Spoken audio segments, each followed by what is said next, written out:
Welcome to Rauta, welcome to Turku Saatanalle 2025 edition. Here we have guests from, I would like to say Mexico, but technically speaking from United States. But we're not too picky with the country lines, especially given the nowadays geopolitics and all that stuff. Welcome to Morbosidad. First of all, let's start introducing the guests from the very, can I say far right? Sounds so wrong, but here we are. Sir, please state your name and what the fuck are you doing here with me? What are you doing in the band? I'm Jake, I play bass. You? Thomas Stange, I'm the singer. I'm Zeke, guitar player. Sam, drums. All right, Sam and Zeke, please hold the mic next time. Not that it matters, but it kind of does. Okay, just hold it up All here. right. Okay, I'll be like this. Sure. So, Morbosidad, when we were joking about this name and a little bit, and of course, talking about the boundaries and all that stuff, let's first tackle the question. Where do you draw the line between the band's original, locations or cultural definitions? What is Morbosidad and where does it come from? Well, Morbosidad was formed in Oakland back in 1991. But then, since I moved to Texas 10 years ago, I guess it's now based in Texas. But basically, the whole thing started in Oakland. But the name isn't exactly your typical English or American English name, so can you share a little bit of a story? What is come from? You know what, I'll be honest with you, I don't remember, to be honest. But it's when I came out with the name for the band, I was like, this is the perfect name because it's not very common and it was original. So they're like, why Morbosidad? I'm like, it means morbid in English, so pretty much that's it. So you wanted to be morbid from the get-go? Exactly, since day first. All right. So obviously, as a long-time band as you've gone through some lineup changes. A lot of lineup changes. Let's start, Mr. Bass Player. You've seen the comings and goings of different people throughout the years, I guess. How does it change? How has it changed? Playing in a band with more or less a cult status and all that people are coming and going. How does it affect, playing the songs, making new songs, recording albums, and so forth? Well, on the new song front, there's a precedent for the Morbosidad sound. It's just filthy, nasty, disgusting, violent metal. Because once Joe left, I took over the writing for the band, and I don't necessarily bring outside influences into this band's sound because I'm influenced by Morbosidad. Morbosidad originally was influenced by, Sarcophago, Beharit, bands like that.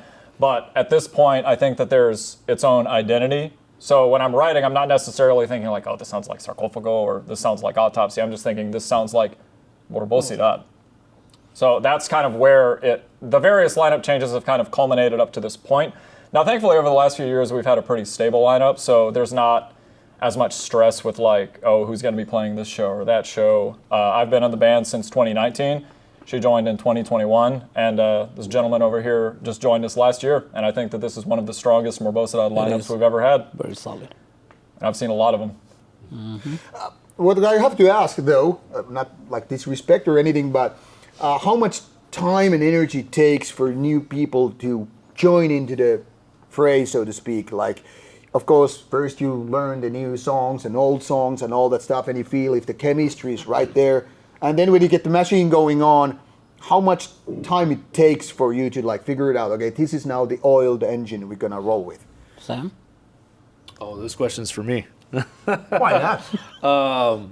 I would say, I think it's just based on level and experience because with Morbosidad, they're very tenured and they're very seasoned on playing, massive shows. So I would say catching on to the music itself, it's not, it didn't take me too long to get onto it, but the mindset of being ready to play, stages like this is another part to it. So not everybody can just do that.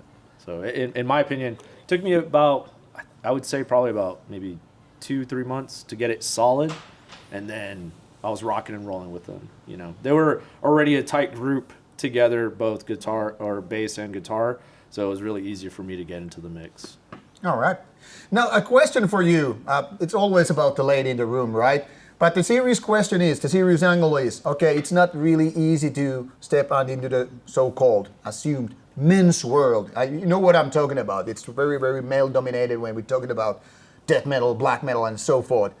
So, how has it been for you to just like prove that you got the figurative balls? The lady balls, yeah. I just never considered the gender. Like when I was growing up, all my favorite guitarists were all mostly men. I just didn't think about their gender. Just the music was just something I really wanted to play.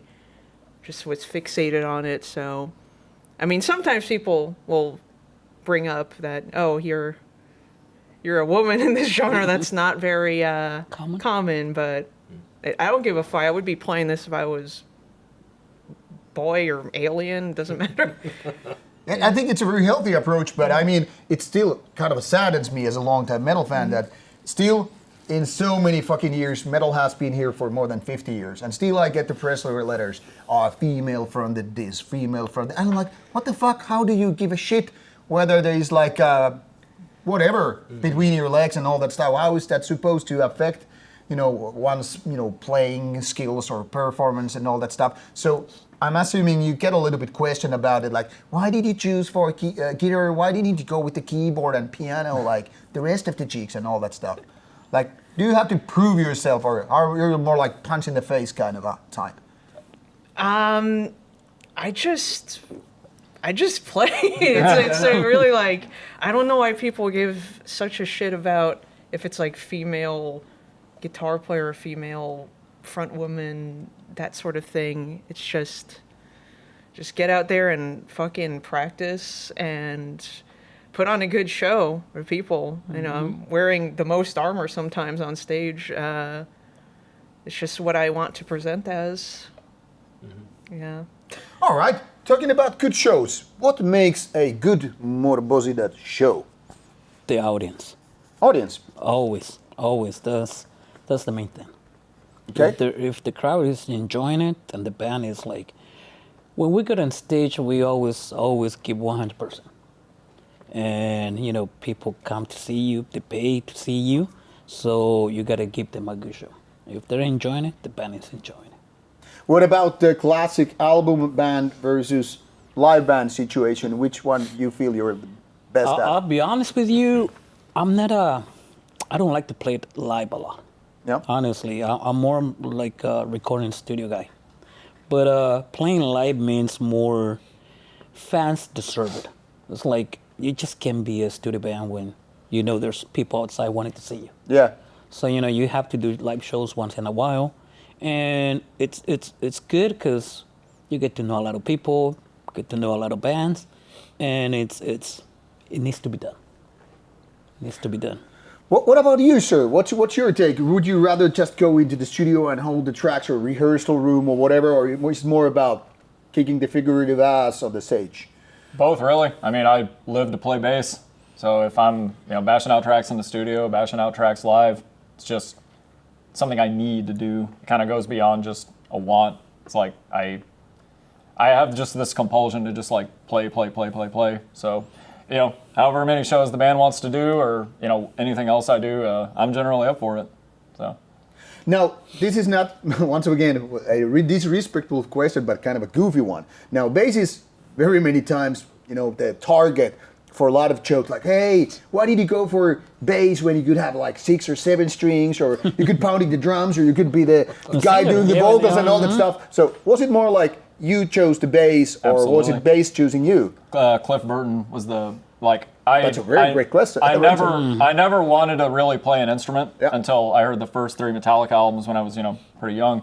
And it wasn't just like, before, everyone wants to be in a band. Whenever, you're a kid, you have, the rock star dreams. But once I heard what Cliff was doing, that made me want to play an instrument.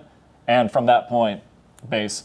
Anytime I've played guitar, it's just been out of necessity, like in the studio or as a fill-in guy. But bass was just my calling. Like, once I heard that, it's like, I don't want to do anything else in life.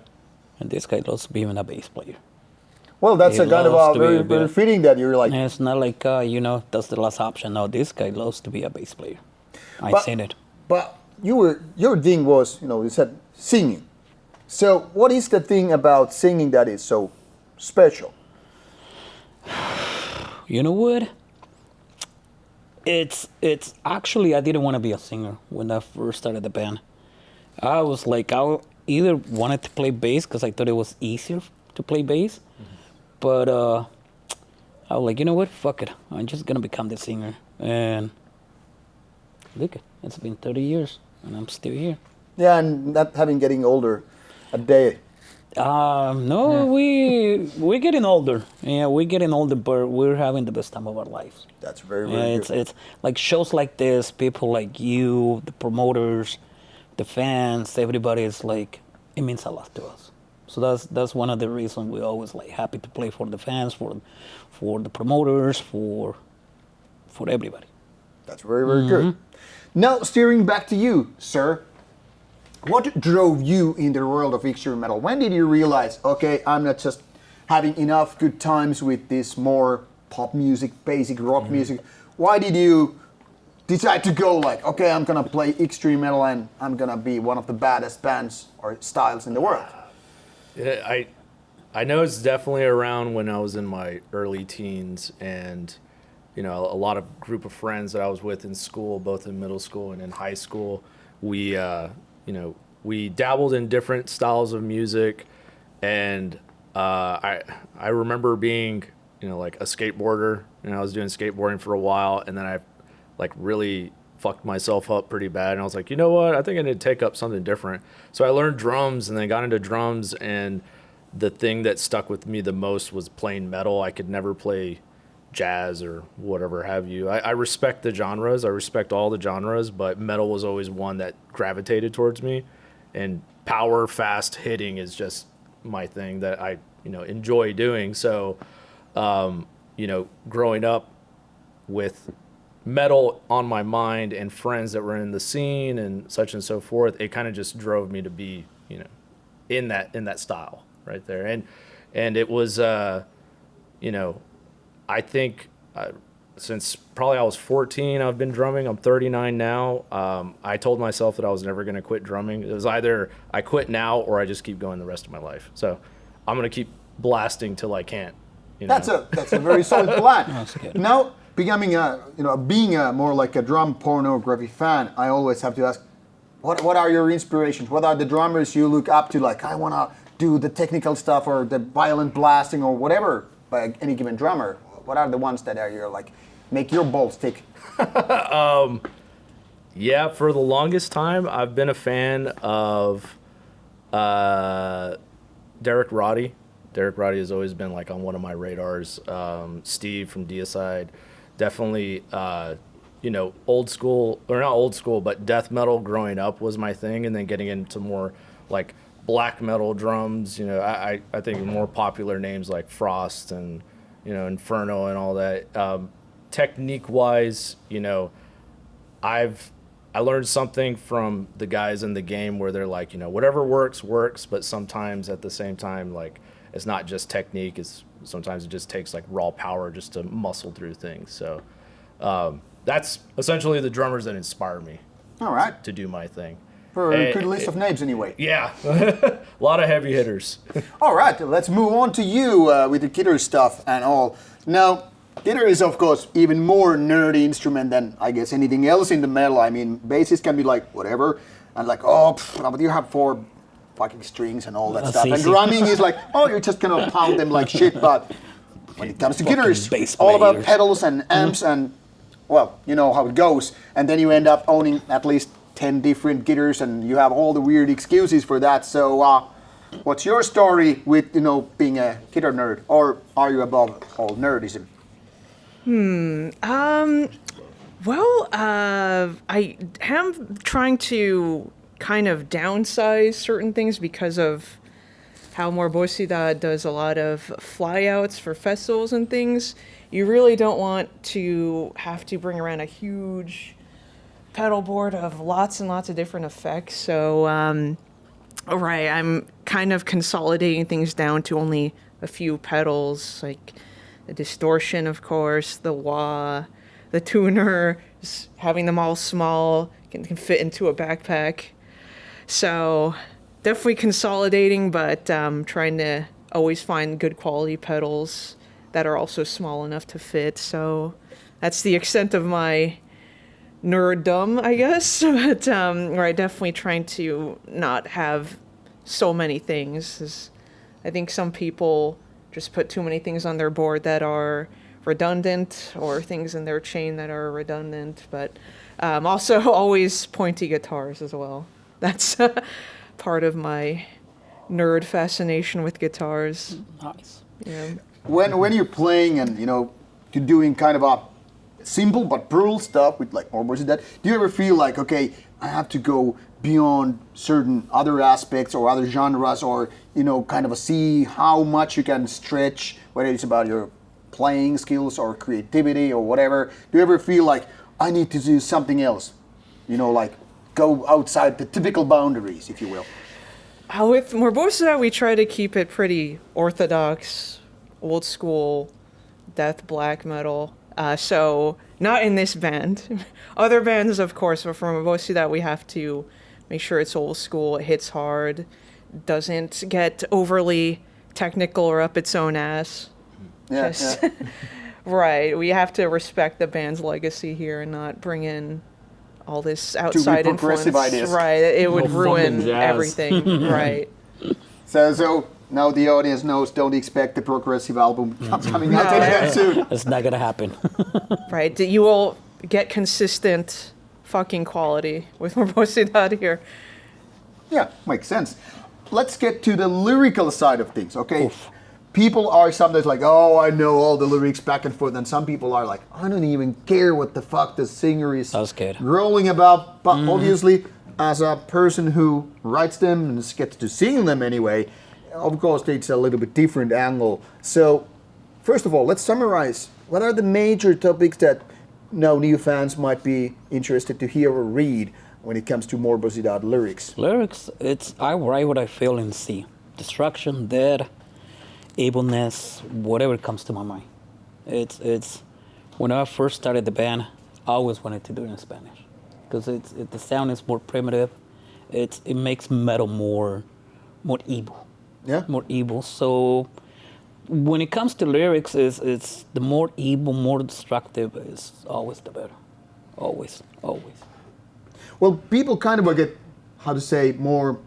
less edgy over the years, and we kind of get to see more perspective, wider angles, different angles, and different experiences, and people tend to tone down a little bit, not necessarily meaning like they're going to make more pussified music, but you know what I'm talking about. So how has this age and experience changed how you write the lyrics and how you express yourself?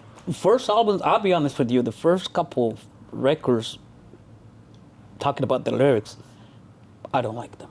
Okay. I don't like the self-title, if we're talking about the lyrics, or I think, but the years I got better, and it's just that it's when the band started, I mean, I never thought we're gonna be, in 30 years, we're gonna be playing Finland, whatever. It was like, maybe we're not gonna do any shows, maybe we're just gonna do a couple, maybe one demo, one EP, and then we'll split up. So with the years, years passing by, I think I got better with the writing. And one of the things that it's just like, I think on the self-title and probably one of the EPs, is just like the writing wasn't like what I was expecting. Okay. Yeah, but it's done, so. How do you feel about singing them? Like when you said like you don't really like them, but of course fans are always expecting some older stuff. Play the first demo or first album stuff, and you kind of want to give them that, but you feel at the same time like, fuck, these lyrics could be so much better. The thing is with the first album is just like it's just that I don't think it's Morbosidad. It's they were recorded. All right, good. I mean, we got it done. All right, we'll see what happens. And we never thought we were gonna get this far. I know people, they want to hear old shit, and I'm like, all right, we play for you guys. Whatever we can do it, we'll do it.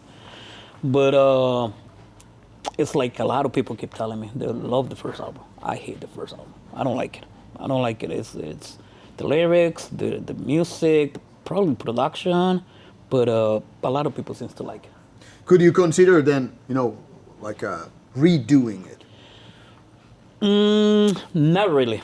I just like, if they were recorded back in the 2098, whatever, that's it. That's it. I know probably a lot of people find the lyrics kind of stupid or whatever, but I'm like, dude, I was like maybe 17, 18, we were just doing metal. So, I mean, it is what it is, and I think we got better musically and with the lyrics, so, I mean, we try to do our best. All right. Now, talking of live shows and all, and this has been advertised that this is your, like, maybe the last show ever in Europe. Why? What's the story with this? Well, it was supposed to be issue? the last one, but it's health issues and then family. But, just being outside, hanging out with friends and seeing everybody, like, supporting you, it means, like, man, it's like, I was talking to a friend of mine from Germany. He's like, nah, you got to come back to Germany and this and that. We're not going to let you go. And so, I mean, it's inspiring. And I thought about, like, Finland's going to be the last show. But I know there's a lot of people who want us to go to Poland, Belgium, and even Romania, Sweden. And that's one of the places I always wanted to play, Sweden or Norway. And if we get the chance to do Sweden, we'll do it. But at the same time, I feel bad because I said it was gonna be the last show. Yeah. But I'm one of those guys who never say no. Like, hey, if some promoter comes, say, hey, you guys want to do a show in fucking Switzerland in 2027? Fuck it, let's do it. Well, I'm kind of happy for that because, first of all, it's good that the good music gets to be spread, and we don't want to get the nasty tag that, oh, you guys got the last show, we're gonna punch you in the face for that. So yeah, please take it to Sweden. But okay, let's steer a little bit more dangerous, toxic shows. Before this whole thing started, the whole interview and all, we were joking about, or at least I was joking about, the horrible situation in the world and how everything is now cancelled. Things are getting threatened. You cannot play show here, that you cannot say this, you cannot say that. And at the same time, but this is extreme metal. We're not supposed to be safe and family-friendly, kid-friendly kind of a stuff and all that stuff. So we're living in a very, very different era in a way. And I'll let you start. How do you feel things have changed in that respect now that, there's a lot of, like, people are virtue signaling, like, hey, this band did some good words, that band toured with the wrong band, and you're labeled and tagged and bagged with all kinds of crazy elements. Any thoughts about that whole thing? I mean, I just do what I'm going to do. If someone's going to throw a label on me, it doesn't affect me. I just keep making my art. People like to take shit all the time. What about you? You've seen it at least as much, even more. Yeah, I mean, it's nowadays people are so sensitive. It's back in the old days, it was pure underground feeling. Nowadays, it's fans, they have it so easily with the internet, YouTube. Back in the old days, it was like, dude, it was meant to be extreme. It's metal. Now with all this censorship and all this shit, it's like, it's retarded. It's retarded. It's like, I remember back in the old days, we didn't get to play it a lot back in Oakland because we were so blasphemous and brutal. And I was like, I don't care. I mean, that's Morbosidad. If we don't get invited to play shows, I don't give a shit. But that's what Morbosidad is all about. Blasphemy and blasphemy lyrics, and the more faster, the more heavier, the better. And that's a lot of times they're like, nah, dude, we can't invite you to play the show because you guys are a mess. We don't care. But that's how we feel. Now, even bands of various backgrounds, be it culture, be it skin tones or whatever, people get to be labeled. Okay, you are supporting, once again, touring in wrong places or touring with wrong bands. You get labeled, and there's a lot of obviously hypocrisy and weird fucking statements which don't hold any water and all that stuff. And of course, a lot of fans tend to respond it on social media, like explaining with a kind of a wall of text, like, hey, this is not don't the ever story. do that. And you never then look then good. again, there are bands which are more like, no comment. We just play the music. We just do the art. Exactly. What is your way dealing with it? It's like, you know what? Like I said, if a promoter comes to me and say, "Hey, you guys want to do a show this month?" And I'm like, "Yeah," and then when we find out we're playing with this bands or this bands, I'm like, we're here to play. We're here to play. You invited us, and we're more than thankful for having us, and we don't pay too much attention to social media. I know people like to talk shit, but it's like nowadays everybody thinks they're true and they know too much. I'm like, almost cool. It's like being there, done that. All right. Now, you haven't been in band as many years as he has, but certainly you've seen already quite a few trips and quite a few gigs and all that stuff over the years. Any favorite memories? And this can be also beyond Morbosidad in general. Like, what are your favorite memories, playing in different venues or playing with different bands? Something feel good thing you want to feel like, hey, this deserves a shout out or something. Oh, wow. Yeah, there's been a lot of special shows with Morbosidad. It's been a great opportunity. Just off the top of my head, when we did Brazilian Ritual, 2 years ago, I think. That was a really special time. Not a lot of people get to play Brazil because visa requirements and things get in the way, but it was such a great time partying with Blasphemy, a band that a lot of Americans don't get to see.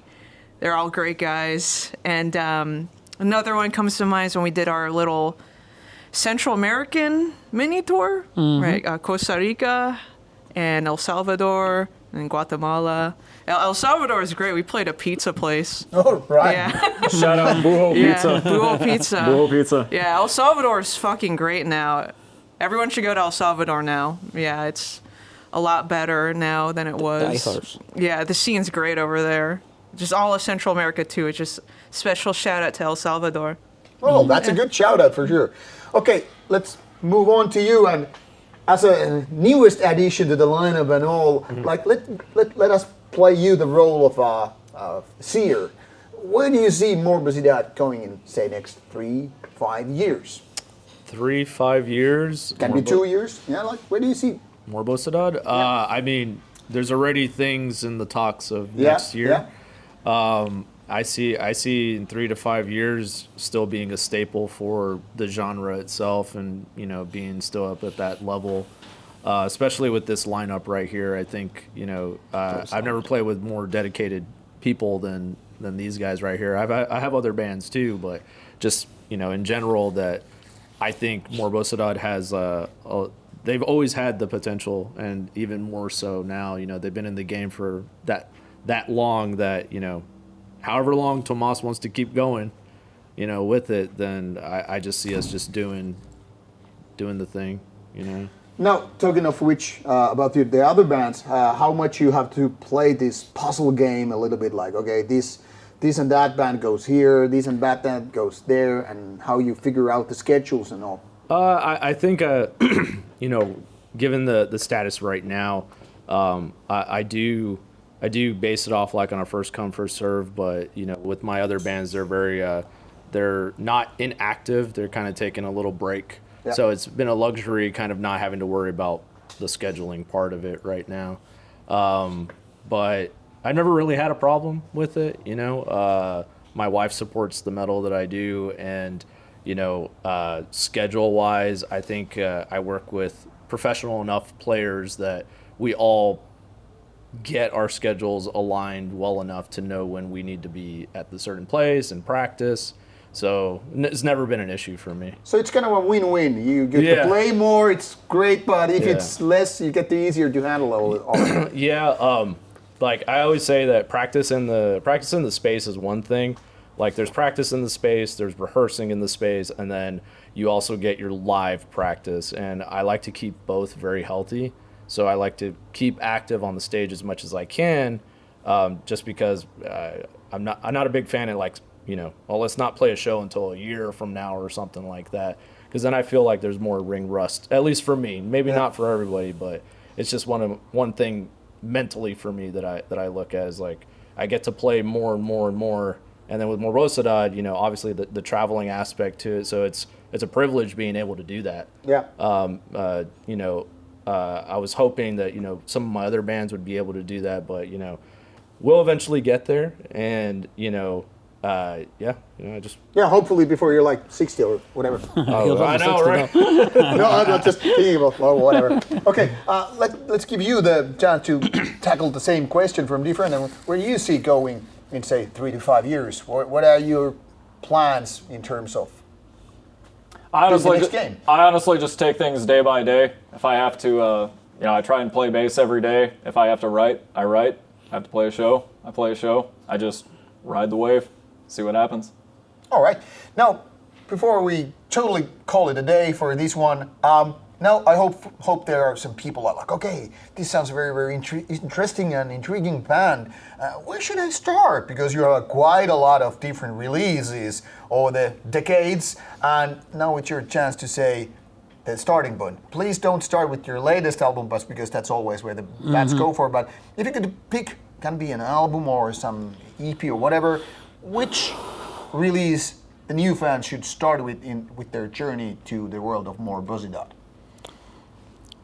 I like, to be honest with you, I think one of the, when we recorded Corona, it meant a lot to me, that album, because my dad he was dying. He had cancer. So it was really hard for me to concentrate on the album, on the writing.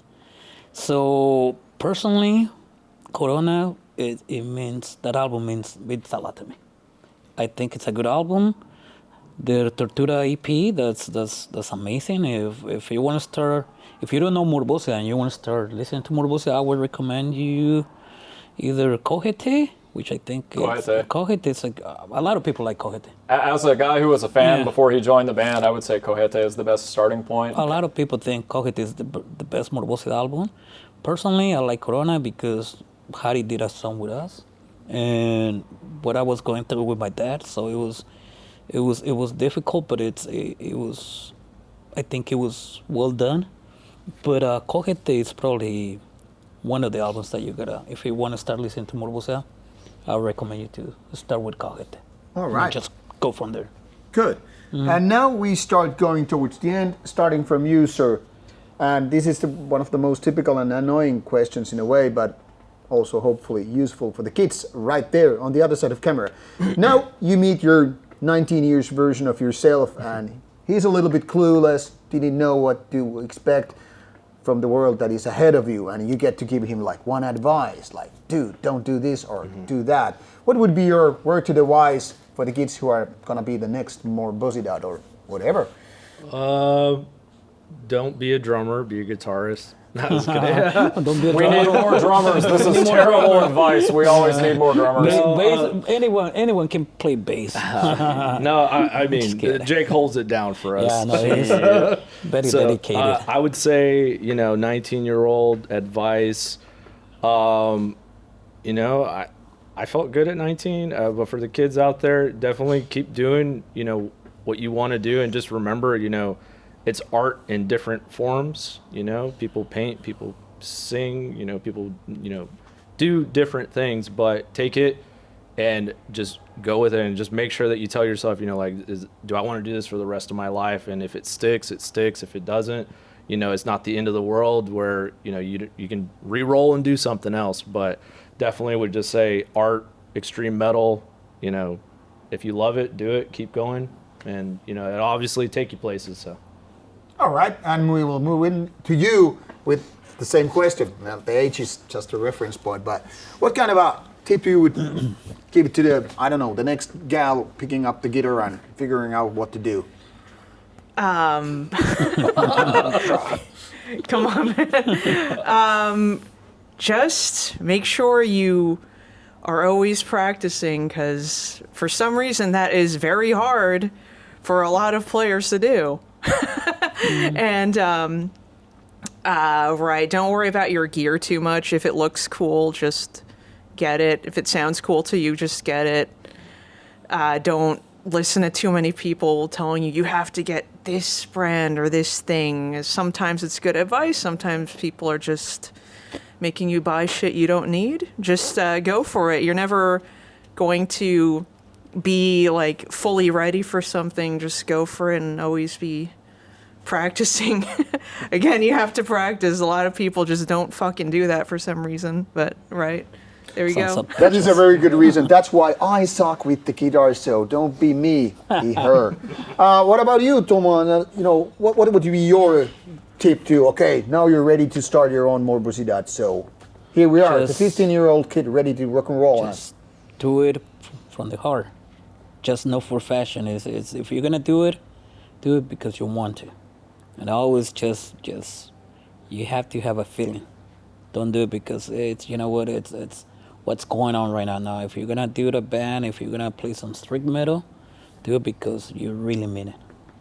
That's a very good advice. I know for the bass player who never gives us proper tips, but I might think you might be the exception. Oh yeah, everyone actually already kind of took mine. Honestly, learn the fucking songs, show up on time. You're ahead of about 95% of your local scene. Well, that pretty much summed up. All right, people, I hope you got some nice bits of information regarding and about the band. And now, of course, you do your homework. Start with the releases mentioned here. Go to see these people live when you get the chance, or otherwise you might be pussified for the rest of your life. So, this is Turku Saatanalle, this is Morbosidad, and this is a Rauta channel. Off you go, stay metal. Cheers. Thank you so much, people. No, all right, I'll pick you the mics, Thank but you. I don't let you go just right now. We will take a quick photo for social media purposes. So We gotta do the Latin American style promo video.